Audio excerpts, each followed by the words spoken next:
Edwardian architecture itself hasn't had perhaps as much coverage recently as it could have done, but we have known for a long time that there is something special about Edwardian architecture. For many of us, the picture we have of it was formed through reading the work of some of the very best of Britain's architectural historians, Mark Girouard, Andrew Saint, Clive Aslett, and in particular Alistair Service, whose enthusiastic and still authoritative books on this subject are deservedly still selling well after more than 40 years in print. The architecture of that period was so exceptional that one can go on finding more to say about it. And this talk this evening is about a theme in Edwardian house design that has perhaps been overlooked, but which provides a new way of assessing the scope of that achievement. Architects, big and small, have always altered old houses. But what we don't have is any acceptance that the remodeling of old buildings is a major theme in architecture in its own right. And that is what I want to say this evening about the Edwardian period. It was a sequence of alterations rather than of anything else that determined what the best buildings looked like. And when the best architects were not remodeling, they were designing new buildings that looked like remodeling. Edwin Lutyens, in particular, did this, and it's possible to see his work not only as that of a one-off genius, but simply as a brilliant practitioner of an essentially Edwardian way of operating. In fact, none of the three big houses that I would like to present to you this evening are currently established as being in the canon of great Edwardian architecture. But I believe they should be. To some extent, when looking for the real story behind a movement, one needs to look a bit further beyond the tall shoulders of the celebrities and to those who created or simply most directly represented the original ideas that got it all moving in the first place. These people very often say little or nothing about what motivates them as architects. They just get on with it. You have to judge only by what you see. So here is an opportunity to do exactly that. The house you see here, Kingsgate Castle, near Broadstairs in East Kent. Kingsgate Castle was restored across the Edwardian era for John Lubbock, First Lord Avebury, in 3 stages, from a major rebuilding from 1901 up to the completion of some extensions in 1912, including that Edwardian novelty, the motor house, for Lord Avebury's collection of cars, completed just before his death. Now, Avebury is remembered today as the man who introduced the bank holiday. In fact, he had a quite remarkably successful and busy career for a backbencher, a Gladstone liberal who became a liberal unionist after the party split. He is remembered for another reason among historians of conservation as the pioneer of what eventually became the first legislation to protect ancient monuments. But in his day, he was perhaps best known as a kind of popularizer of science, mostly of Romano-British archaeology, geology, and animal biology. Now, Kingsgate Castle, when Lord Avebury bought it in the October of 1901, was a Georgian folly from the 1760s, a stable block on a prominent cliff-top site that had been designed to look like a fort. When he took it over, it had been made into a ramshackle residence. What Avebury did to it was to bring in a high society architect, not only to remodel it, but also to emphasize the difference between the 18th century masonry and the new flint work. You can see it very clearly in the tower here, where some of the old Georgian folly remains, with a neat top added and much new work around the base. In his diary, Lord Avebury said almost nothing about architecture, although it was clear that he thought that some of his acquaintances' modern residences were a bit on the vulgar side. He did, however, write a lot about archaeological digs, and also about rock formations and strata. These were the things that evidently interested him. I don't think it's a coincidence that he ended up with a house that looks in some ways like a kind of rock stratum itself, with the old and the new juxtaposed, just as you can see there in that tower, and with every modern convenience, including a large garage provided under what the poet Thomas Gray had said of the original folly were the mouldering fanes and battlements of the mimic desolation of the Georgian fort. The conventional way of looking at houses like this is to see them as if they were a kind of fake old, modern trappings intentionally obscured under a fake castle front. Furthermore, at Kingsgate, the kitchen is hidden completely from view in a way that high art architects and critics disapprove of. The rooms inside the castle, and here you can see an image from the professional set that Lord Avebury commissioned once the castle had been completed, were in a totally different style from that castellated exterior. But everything that we know about Lord Avebury suggests that any suggestion of fakery on his part would be extremely improbable. His prodigious writing extols the logic, the clarity, the honesty of scientific research. In the Edwardian period, when he was rebuilding Kingsgate, his writing took on more of an explicitly Christian character, with ideas of truth and piety as mingled as ever they were in anything ever written by the strictest Gothic revivalists. So I don't think that there is anything likely to be fake about Kingsgate Castle. And furthermore, I'd like to show you that there is a tradition to this layering of materials, of the old with the new, in high architecture that preceded Kingsgate by at least 50 years. When you look beyond those celebrities such as Lutyens at the lesser-known names, you begin to find those people who are called architects. That is, the designers who changed things profoundly, but under the critical radar. What you see here is a place called Leicester Square, which is located at the entry to the churchyard in the West Kent village of Penshurst. In 1848, that is, when the Gothic revival was only a few years old, and Pugin was still alive and working, this group of cottages was restored by Lord Delisle and Harding by the architect George Devey. Now, these two cottages in the centre were more or less old, and the ones either side that you can see here were more or less new. But there is no real way of knowing where Devey's work started and finished. This was a complete innovation.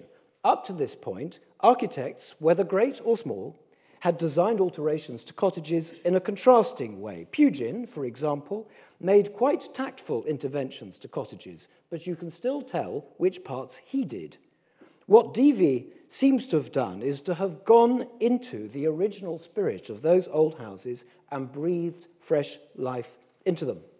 When Mark Girouard visited them in 1971 for Country Life, he described Devey's work as rural archaeology, and that seems to me to be the key phrase, and one which is part of the story that ends with a decade in which an archaeologist, like Lord Avebury, is building himself a modern castle.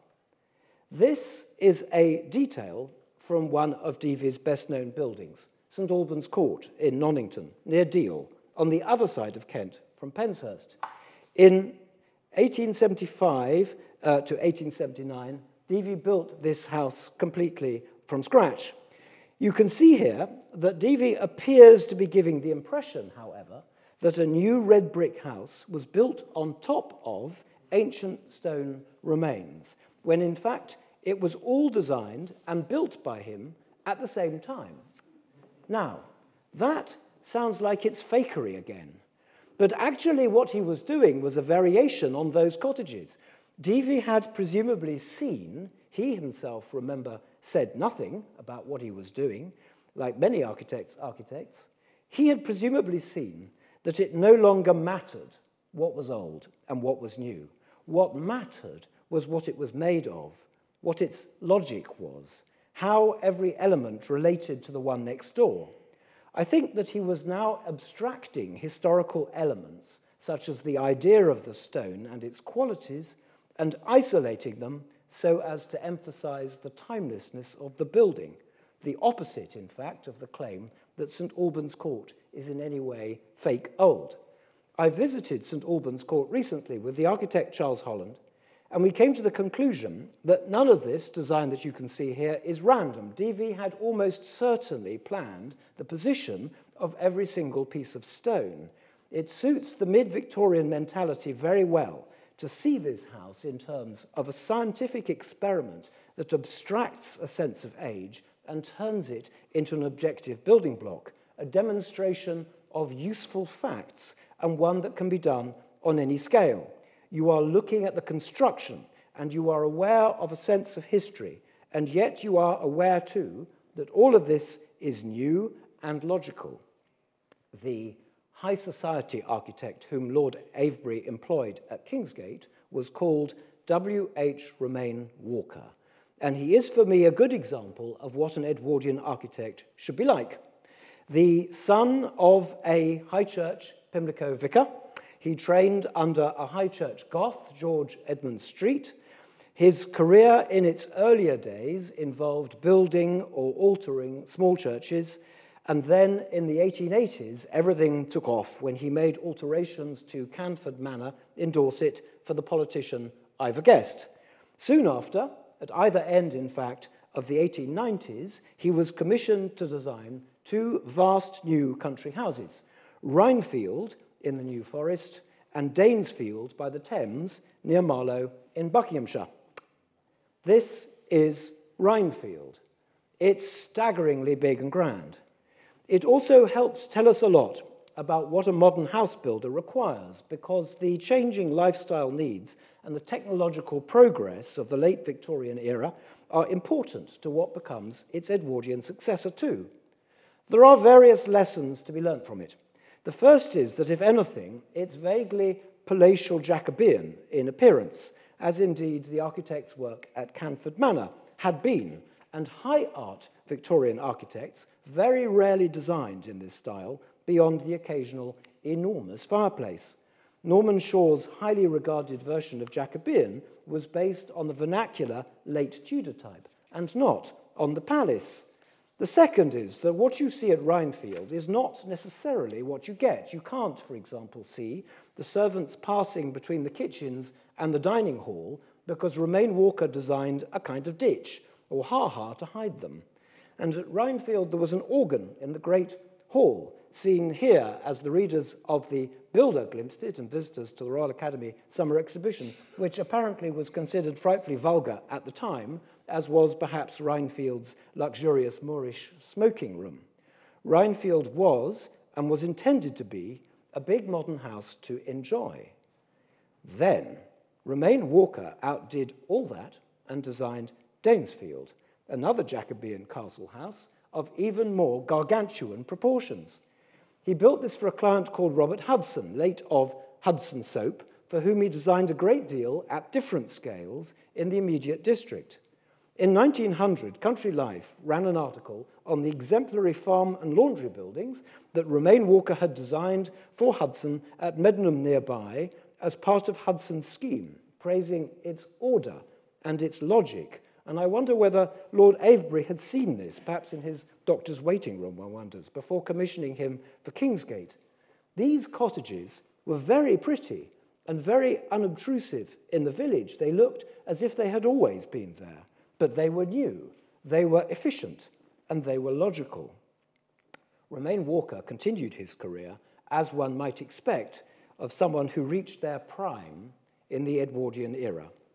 By the 1920s and 1930s, he was building large extensions to the Tate Gallery, and eventually he was working on the difficult bits of the office blocks that had fronts by Lutyens.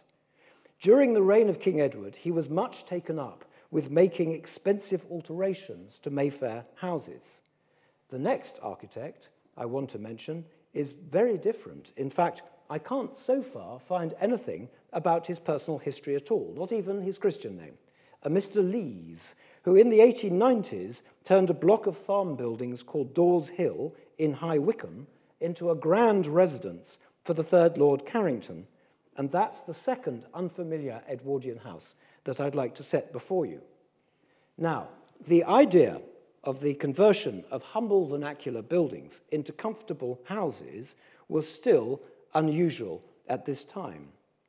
This building is the Granary on the Cam in Cambridge, and it was converted into a house for a member of the Darwin family by J.J. Stevenson in the 1880s. I imagine that this was thought to be quite an eccentric move at the time.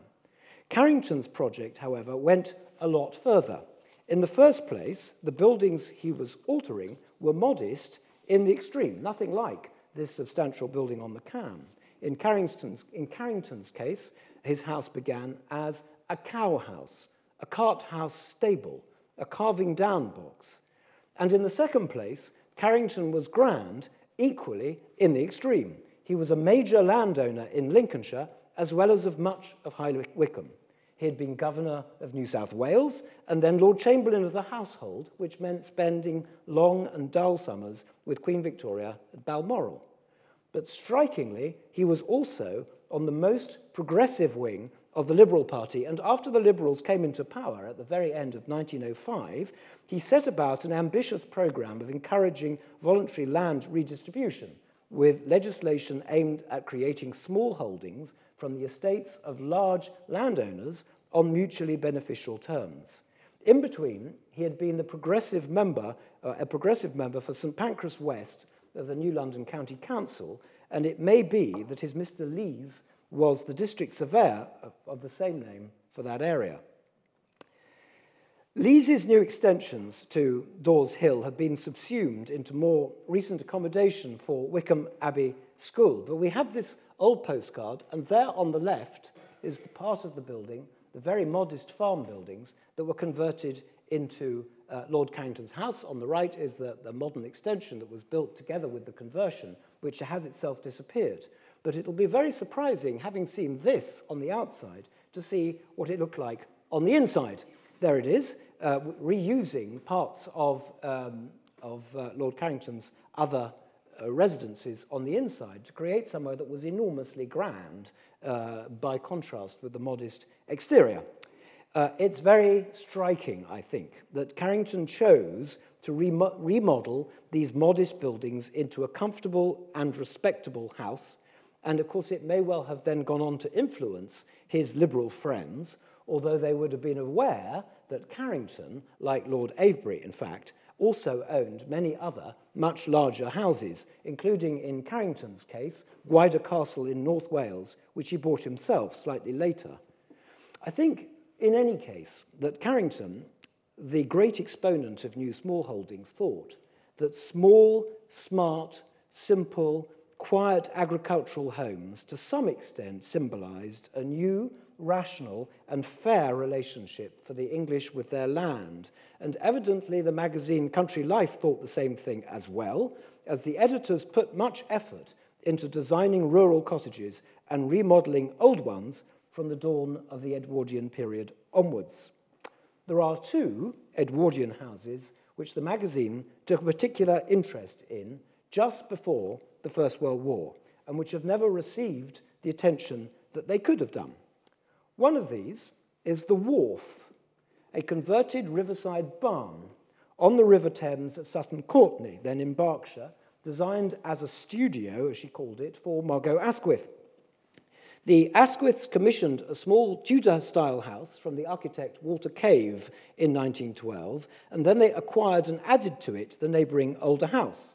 But at the same time, Cave, presumably, converted the barn by the river at the end of the garden into a drawing room downstairs, you can see it there in that lower illustration, and a bedroom upstairs for the Prime Minister's wife to retire to. As anyone who has attempted to read them will know, Margot Asquith wrote down a continuous stream of thoughts on just about anything in at least two diaries simultaneously. But on this subject, she was strangely silent. She moved in aesthetic circles, and she must have considered it a completely reasonable thing to do, to make a comfortable and artistic residence from what looks like an early 17th century agricultural structure. Country Life published this article about the wharf and also about a bigger agricultural conversion, and that is the third of the three unfamiliar houses I'd like to present to you. Van, near Hambledon in Surrey, was created by an old farmyard by the architect William Douglas Carow from 1907. This is the plan that Carow drew of his new house. The parts in grey, they're mostly over here on the right, were there before. There was a mid-16th century timber-framed house that sits in the middle there, with a later chimney. And at the southern end, that's the right-hand end, there was a small, short extension. Carow kept these, but with some alterations, making them into the parlour, the study, and the drawing room of the new house, which in itself is worth remarking on, because Victorian house remodelers, generally speaking, turned the old bits that they'd inherited into the service wing and added smart, regular, new reception rooms. All the areas shown in black here are his additions, so that's all of that part for sure, a little bit around here, which I'll come to in a moment, and there's the motor carriage house there on the corner, and a stable as well, so hedging his bets with the technology, as you can see. At the western edge is in some cases, as you can see from the combination of the grey and black here, what Carow was doing was rebuilding or substantially remodeling where an old building used to be. At the western end, now let me just show you this on the plan, there it is, and now we move on to a photograph here. At the western edge is what became his famous billiards and party room, built within an altered 17th century timber structure. Over a period of time, Carow introduced into his house both new joinery of extremely high quality, but also old timber panelling, and an ornamental 17th century plaster ceiling which went into the southern wing. In fact, it seems that his greatest interest was in working with the areas where old and new were mixed. The more mixed, the better. And he himself moved old features to new locations and added to them.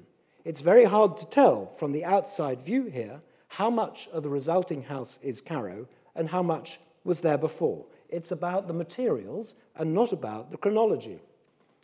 Rosie Ibbotson has detected in its general layout more than a nod to more recent planning innovations. For example, in the new southwest aspect, now there's the route down to the billiard rooms over there, so we're looking northeast here, and there's a kind of triple bay arrangement which she sees as a reflection, a reference to some of the butterfly layouts that arts and crafts architects like to experiment with. It's extremely appropriate that this house, as perhaps you've already realized, was chosen to play the part of Howard's End in the recent BBC adaptation because for all its ancient appearance, as Forster would have wanted, it was actually designed and built at precisely the time at which Forster was writing the novel. It was very striking to me that the old barn was hardly recorded in Carow's serving drawings, and certainly not accurately. That makes me think that he rebuilt it quite substantially, and therefore that the idea of rebuilding, rather than simply doing it, had taken on some power of its own. And this, in turn, reinforces the idea that rebuilding and remodeling were more of a consistent theme than we have thought up to now. Think of Lutyens' best-known houses. Many of them were rebuildings. That's true of Great Dixter and of Lindisfarne, and Lambay Castle, of course, and of Temple Dinsley, of Abbott's Wood, and Cannon's Ashby, and it's particularly true of Folly Farm, where each extension to the old house came in an earlier style to the structure that immediately preceded it, but at the same time advanced back to the original early timber-framed farmhouse from which the whole thing had started. It is true of, in a different way, Ned Newplace at Shedfield, where he built a house of, apparently, circa 1580 perhaps, for an existing imported interior of about 1630. But surprisingly, it's also true of Great Maytham Hall, near Rolvenden, in West Kent. This doesn't look like a rebuilt house, but it is. The shell of its early 18th century predecessor is located within it, and it's more than just a matter of reusing the masonry. When Lawrence Weaver wrote about Great Maytham Hall for Country Life, nearly all of his text is about the history of the old house, and very little is about the new one. In fact, that's quite often a theme in Weaver's writing about apparently new buildings.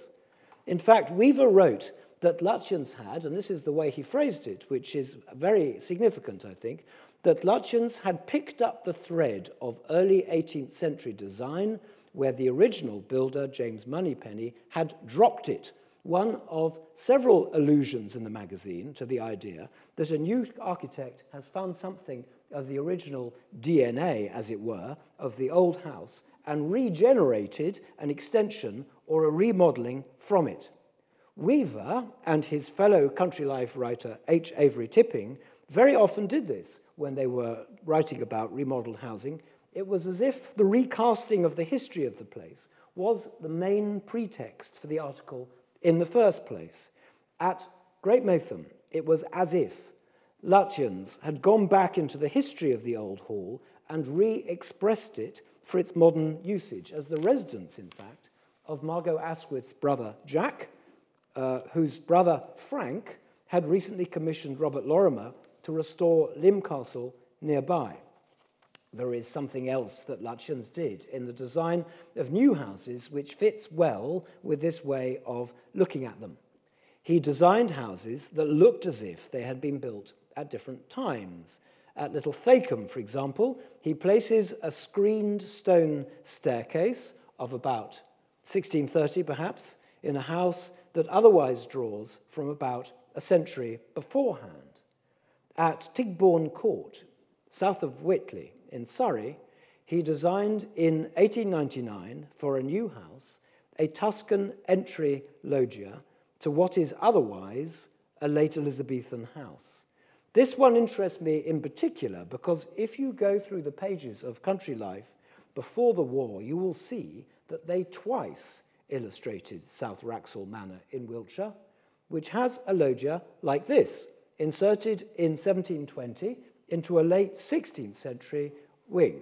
In fact, the magazine repeatedly showed houses with plain early 17th century exteriors and ornamental late 17th century interiors, and architects during the Edwardian decade copy this motif many times over when designing new houses, whether they were large ones or even very small ones. One of the characteristics of the Edwardian period, or at any rate the years between the late 1890s and the First World War, is the stupendous amount of publishing of illustrations, plans, and commentary on the design of new houses. These books launched the careers of several architects, including W.A. Forsyth, who, as it happens, was the architect who built the later alteration to Dawes Hill at High Wycombe, Angel and Imrie, Niven and Wrigglesworth, and other partnerships, who became highly regarded house restorers and remodelers. Country Life itself is particularly helpful in the early years, even before any of its well-known writers were contributing.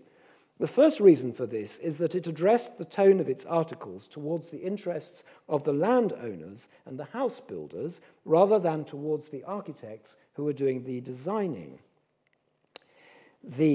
Another reason is that it drew material from a very wide range of sources rather than simply from the images sent to them by the architects themselves. In fact, it provides a proper narrative commentary on many aspects of a house and the life in it that the professional press did not. A third reason is that the magazine ran a long campaign to improve rural housing from the end of 1899 at the latest, which meant that it entered into some detail about it, looking carefully and rationally at windows, chimneys, and building materials in different combinations, in both thematic photographic essays and in articles on the nuts and bolts of cottage design. In fact, in the second part of that article from 1971 about Penshurst, Mark Girouard wrote that the founding of the magazine was the natural culmination of the Davy frame of mind. This campaign began when landowners reported that they were unable to extend their tenants' cottages in sympathetic historical styles because the rigidity of the building bylaws imposed conditions on them. And these conditions required that all new country cottages had to resemble urban houses or terraces of a styleless, unhistorical kind. Country Life's campaign went on for about a decade, waning only as the bylaws themselves were modified. In 1913, Lawrence Weaver published the Country Life Book of Cottages, and the following year he published that book about restoration and alteration that included articles that had previously been published in the magazine, such as the ones on the wharf that I showed you earlier and on Van. Weaver himself chose to commission a former DV employee, Percy Morley Horder, to make a very peculiar, I think, remodelling of his own house in Hamilton Terrace in St. John's Wood, in which the basement became the entrance floor. Some of the most picturesque architects building Tudor houses in the 1920s and the 1930s were in training in the Edwardian era. Blunden Shadbolt, Ernest Trowbridge, Edgar Ranger. This is a little flower shop designed by Edgar Ranger in Broadstairs, which is where he was based from the mid-20s to the mid-30s. And you can see it's got a kind of, as far as you can go on a tiny building, there's a little gesture to Davy here in the base of it. When he was a young man, Ranger used to go on cycling rides around Penshurst. He came from West Kent, and it seems to me very likely that as a young man with an interest in architecture before the First World War, he would have passed some of those Davy buildings more than once, and he may well have seen the ones that we saw.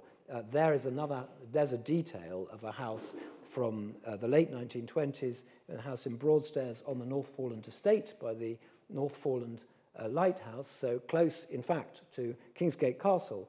That's the entry to a little house. It's on the bit on the right. This is the later extension. This is the bathroom extension, which was built about 4 years later, though it might not look it from here. But you can see that he's immediately using some old ideas that were much in circulation in the Edwardian period. And another person who is perhaps in this category is the architect best known for his restoration, Walter Godfrey, who was articled to Davy's former assistant, James Williams.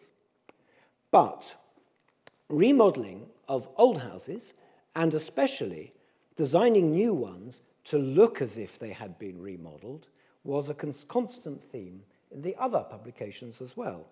The Architectural Review had been founded in late 1896, just a month, I think, before the first number of Country Life.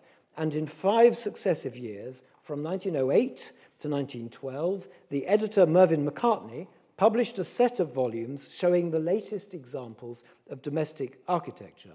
Volumes 4 and 5 opened with large photographs of houses which had been substantially rebuilt by Ernest Newton, as if this was the principal point of illustrating them.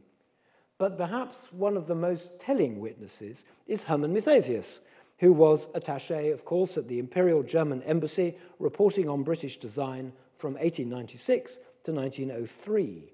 His 3-volume Das Englische Haus was published in Berlin in 1904 to 1905 and was intended to bring to a German audience the quality and the originality of British house design.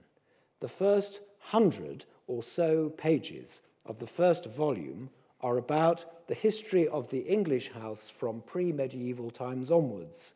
And as Mithesius reached the present day, he departed from his chronological account in order to stress the importance of vernacular architecture to what he called the scientific approach to house design.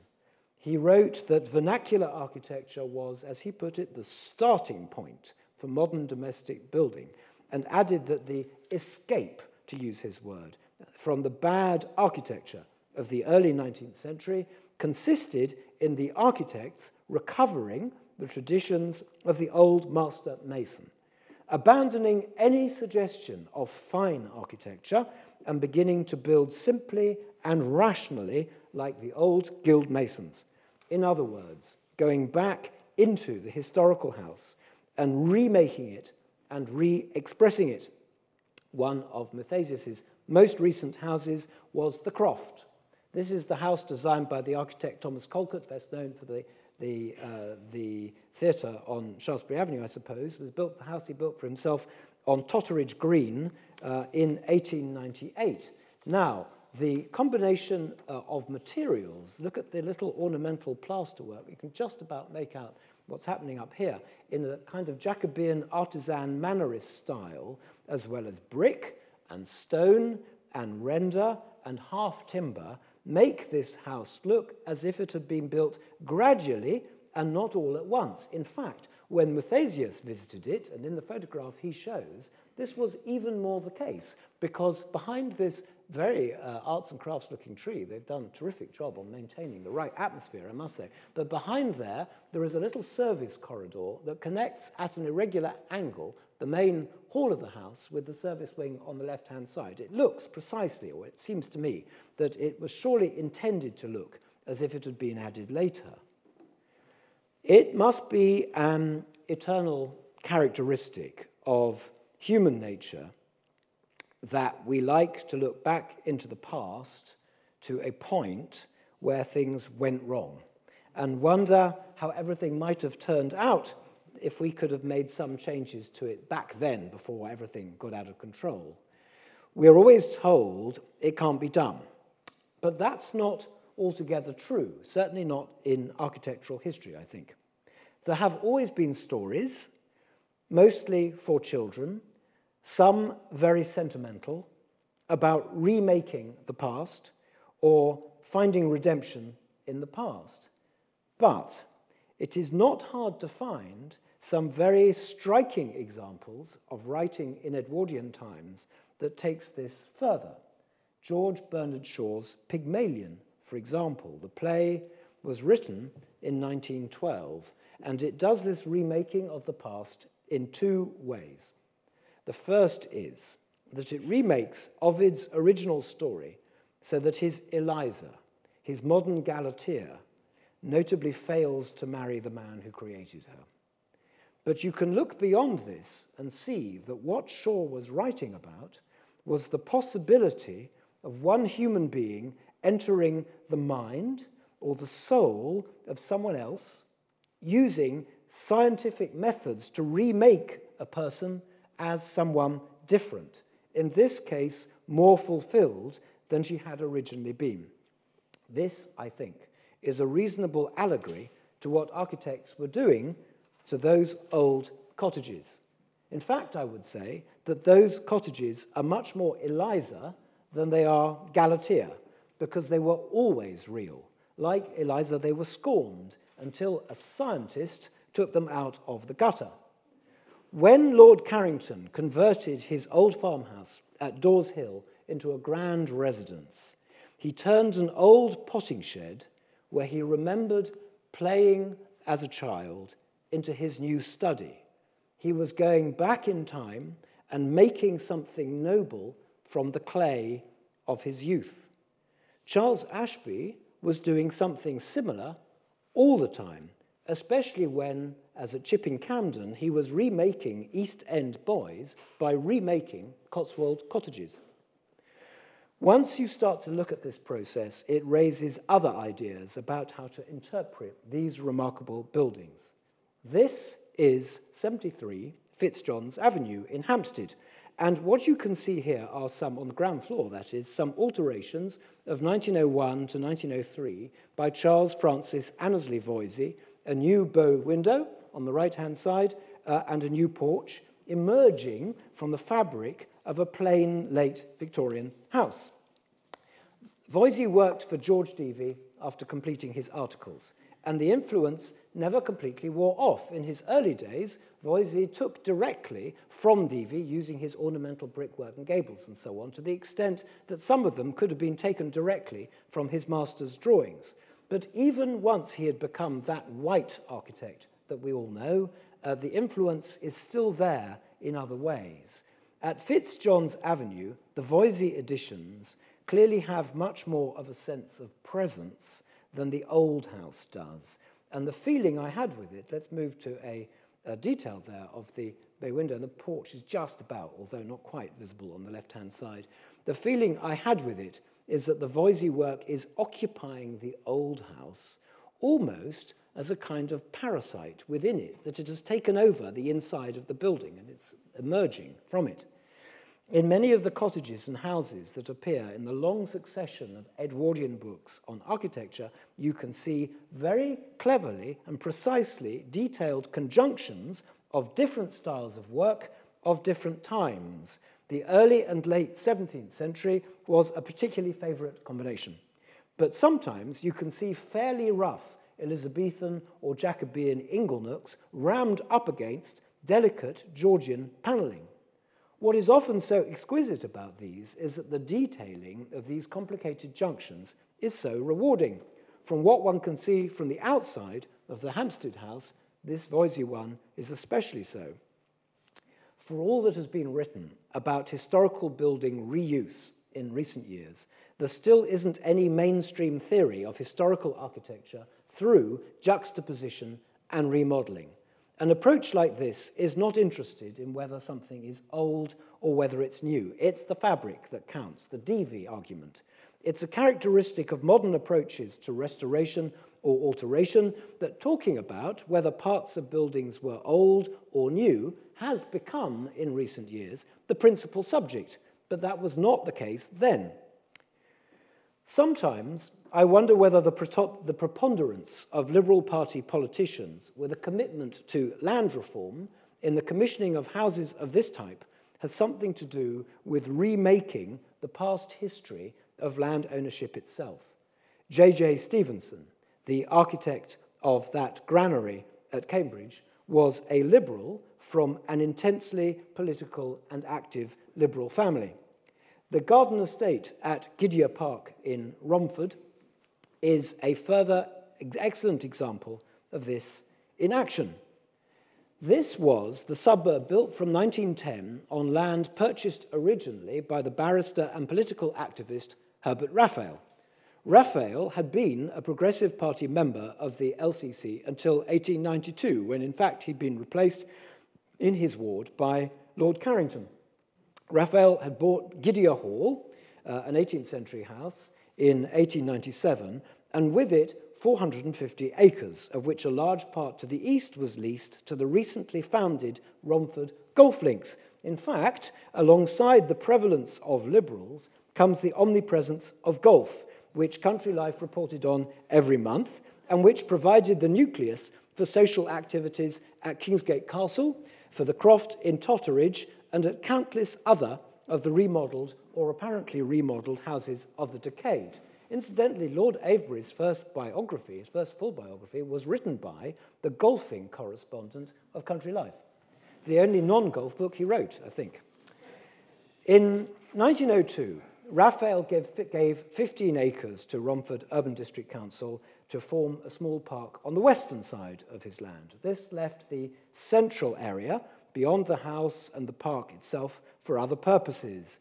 In the Liberal landslide of 1906, Raphael was finally elected to Parliament as the member for South Derbyshire.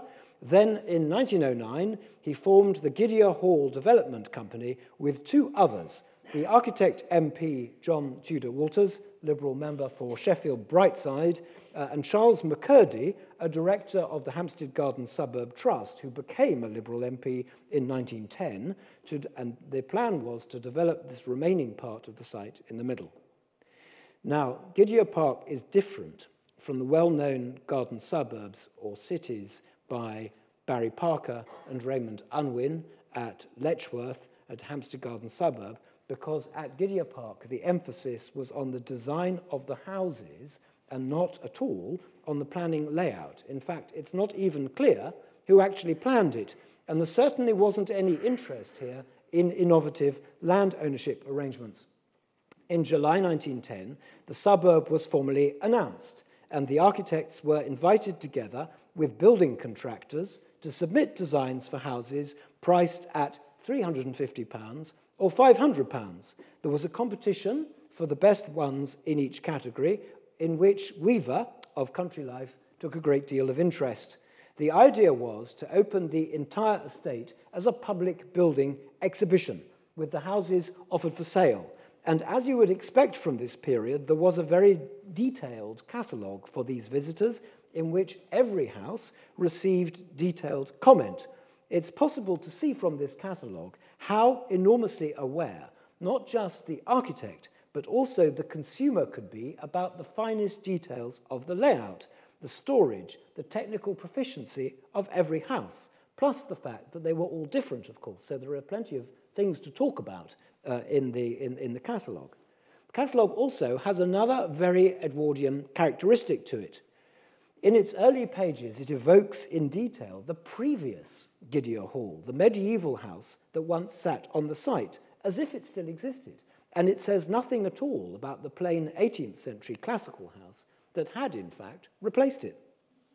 The estate presents the Edwardian architect untrammeled by any consideration except cost, because most of the architects chose a coherent vernacular style derived from Essex village houses of the 17th century, I would say. By the look of it, the effect is coherent, but as a townscape, it doesn't provide particularly photogenic street views. All the emphasis is on the houses themselves, and the communality comes from the pervading greenery, the neat and pretty gardens, the tall chimneys, and the combination, in many places, of timber and brick, exactly as readers of Country Life had seen many times over during the decade.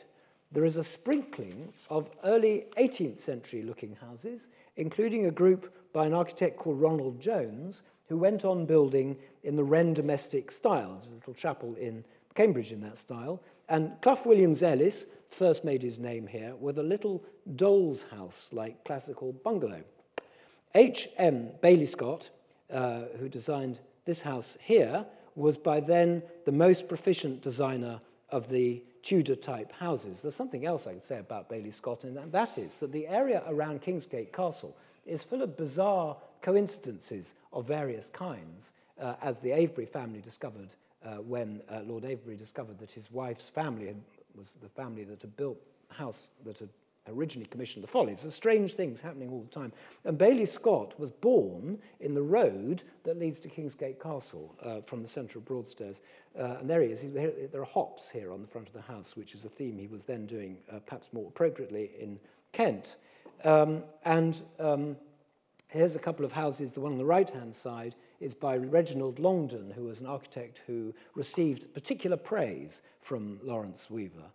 All of his houses, he did 2 or 3 on the site, were in brick with ornamental chimneys and a little half-timbering with brick nogging, and this one sits in a prime position on the estate at the corner of Reed Pond Walk, where it widened around the wild central garden.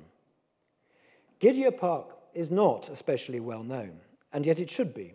It is probably the largest and best-kept collection of Edwardian houses in its original condition, which expressed what it was that made that period special and different. It also rattled the new, young Neo-Georgians and brought condemnation from the more ambitious amongst them, one of whom wrote in the Town Planning Review that this was a fruitless effort to combine modern proportions, modern comforts, and old-world effects. And the writer went on to say that rooms should be arranged symmetrically, fireplaces should be refined, and that internally exposed brickwork should not be allowed. Criticism of this kind marks a watershed. Country Life writers had been Tudorists and Jacobeanists through and through, and from this point on, Weaver, for one, moves onto the defensive. But the beauty and the variety, not to mention the constructional sophistication of what remains, shows a trajectory that had begun only at the end of the late 1890s, had, over the course of scarcely more than a decade, produced an extraordinary number of extraordinarily beautiful buildings. Thank you.